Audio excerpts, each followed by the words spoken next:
Good evening everyone, welcome to my YouTube channel. तो दोस्तों आज हम बात करने जा रहे हैं लूसेंट बुक में 16वां चैप्टर है भारत के यवन राज। तो भारत के यवन राज के बारे में बात करने से पहले दोस्तों हमारे चैनल को सब्सक्राइब कीजिए, लाइक कीजिए। चलिए दोस्तों शुरू करते हैं भारत का यवन राज जो कि हमारा 16वां चैप्टर है। तो चलिए बात करते हैं। पहला पॉइंट है हमारे भारत के यवन राज में पहला पॉइंट है भारत पर आक्रमण करने वाले विदेशी जो आक्रमणकारियों की जो क्रम था, भारत पर जो आक्रमण करने वाले जो विदेशी आक्रमणकारियों का जो क्रम था, पहले कौन आया था?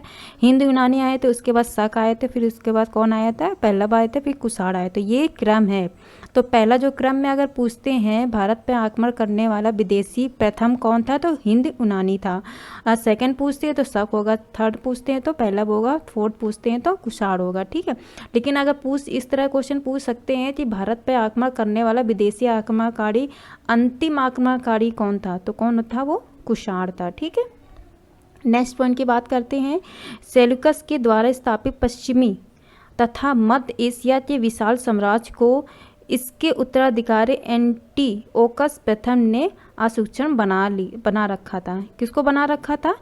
पश्चिमी तथा मध्य एशिया के विशाल साम्राज्य को इन्होंने जो उत्तराधिकारी थे सेल्यूकस के द्वारा जो स्थापित पश्चिमी और मध्य एशिया का जो विशाल साम्राज्य था, तो इन जो उत्तराधिकारी थे एंटीओकस प्रथम ने इनको अक्षुरन बना रखा था। ठीक है, हाँ, तो बात करते हैं नेक्स्ट पॉइंट की वजह।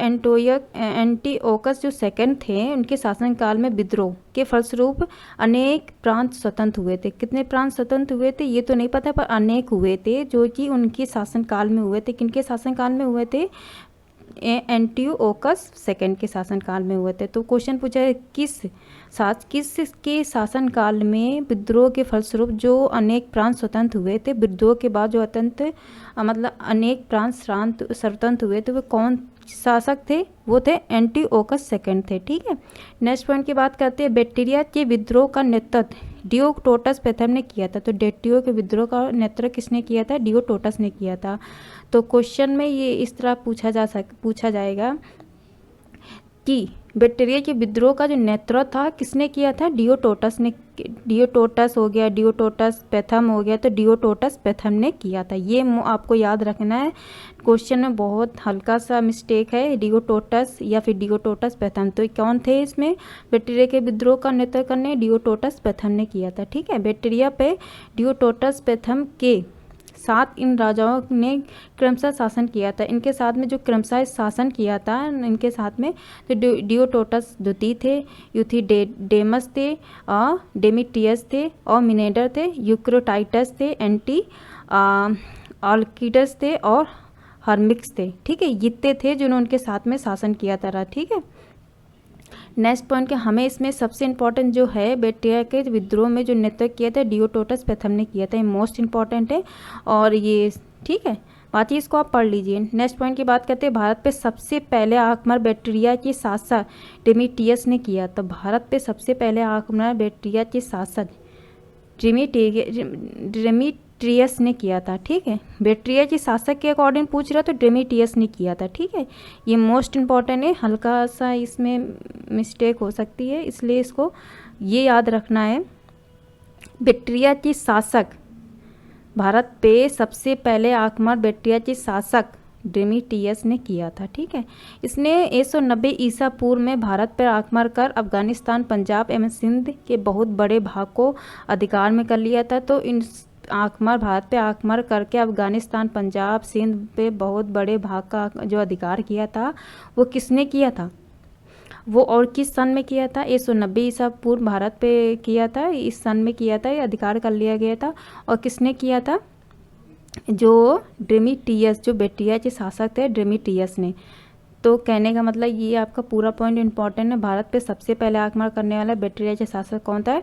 डेमिट्रियस था, जिन्होंने 190 ईसा पूर्व में भारत पे आक्रमण करके अफगानिस्तान, पंजाब और सिंध के बहुत बड़े भाग को अधिकार में कर लिया था। इसने सकाल को भी अपनी राजधानी बनाई थी। जब इन्होंने अधिकार कर लिया तो इन्होंने अपनी सकाल को राजधानी बना ली थी।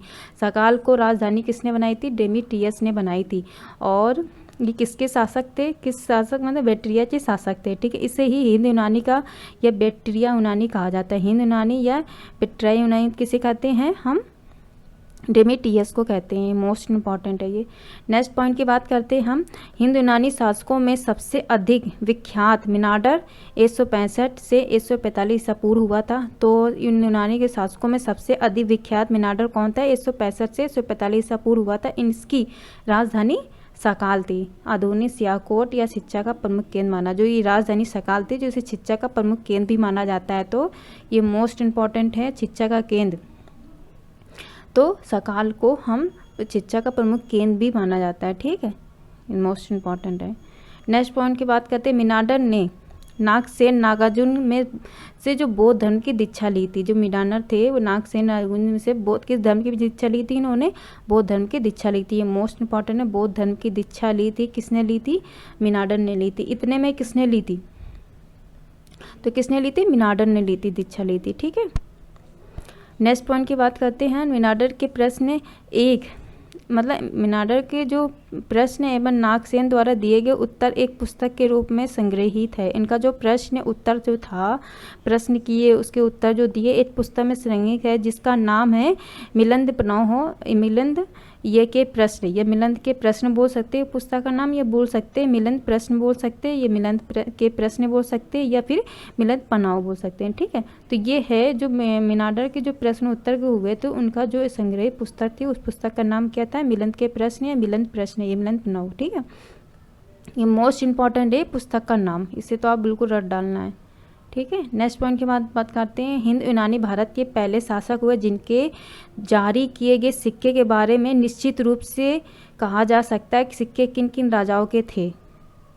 ये मोस्ट इम्पॉर्टेंट है, हिंद यूनानी भारत के पहले शासक हुए। किसे यूनानी के हुए? ये हिंद यूनानी के पहले शासक हुए जिसके द्वारा सिक्कों के बारे में निश्चित रूप से कहा जा सकता है कि सिक्के किन किन राजाओं के थे। पहले इतनी जानकारी नहीं हो सकती थी कि इन राजाओं के, लेकिन उस टाइम पे ये हिंद यूनानी के जो हुआ था, उस टाइम पे ये निश्चित रूप से कहा जा सकता था कि किस शासक के, किन राजाओं के सिक्के हैं, ठीक है। इतना मतलब वो पहचान हो गई थी उस टाइम पे। भारत में सबसे पहले हिंद यूनानियों ने ही सोने के सिक्के जारी किए थे। तो भारत में सबसे पहले सोने के सिक्के किसने जारी किए थे? हिंद यूनानियों ने जारी किए थे। मोस्ट इम्पॉर्टेंट है, मोस्ट इम्पॉर्टेंट, ठीक है। तो भारत में सबसे पहले जो सोने के सिक्के किसने जारी किए थे? हिंद यूनानियों ने जारी किए थे। हिंद यूनानियों शासकों ने भारत के पश्चिमी उत्तर सीमा प्रांत में यूनान की प्राचीन जो कला थी, जैसे प्राचीन जो कला थी चलाई, जिसे हेलेनिस्टिक आर्ट कहते हैं। भारत में गंधार कला को इसका उत्तम उदाहरण है। तो इन